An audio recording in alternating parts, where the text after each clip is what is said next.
Hello everyone, I'm back with Neil yet again, more Overwatch 2 content. How exciting.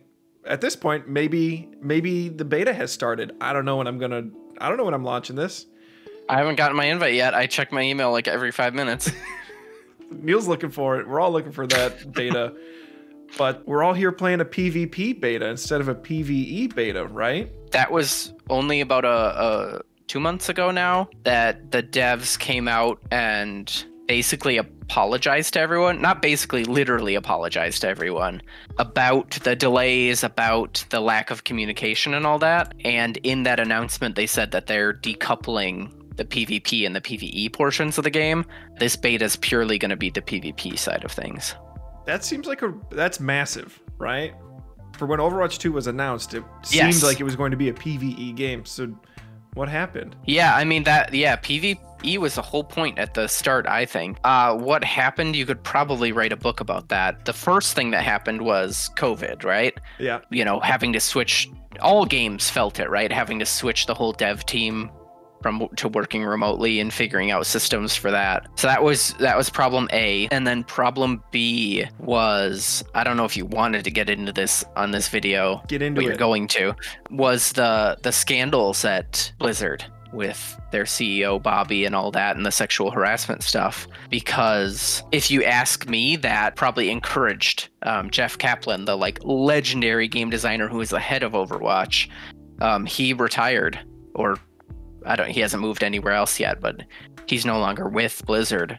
And all accounts is that he was the shield between their entire dev team and the rest of the toxic company culture. So A, you've got COVID and all the changes that brought. B, your head of the game leaves. That's going to put some setbacks on things. And then C, that head of the game was the buffer between the bad practices at Blizzard and that team.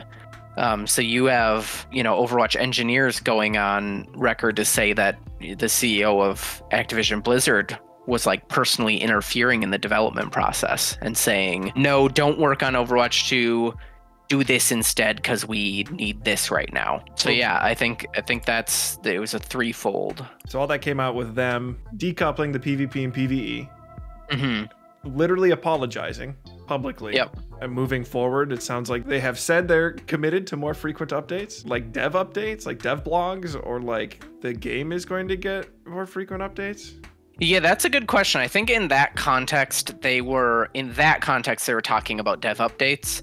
Okay. But they also have said in one of their early dev updates about Overwatch 2 that, yeah, they are looking to be more nimble in terms of game balance and content. And with this decoupling of PvE and PvP, they've used the buzzword. They call it now a living game, which probably means a battle pass, which probably means, drip feed of content, whether that's, Overwatch 2 is originally going to have 180 missions, and now it's, you can imagine it being, every season you're getting a new map with these missions and stuff like that. Oh, sure.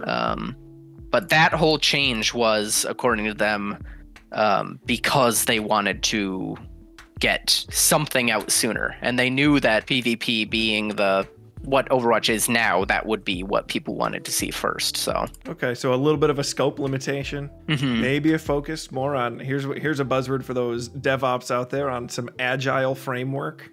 Ooh. Oh yeah, that's right. Get those updates cycling faster. Synecdoche. And all in all, we're seeing a transformation of Overwatch 2 over time from when it was announced to where it is now. Mm-hmm. Absolutely. And where it will end up, only time will tell. But we'll be there. Yeah, I was just going to say, I don't know, but I'll be playing it, right? Regardless. And that's the end of our discussion about the woes of Overwatch 2. This has been Neil. This has been Ian. And we're out until the next time. Goodbye.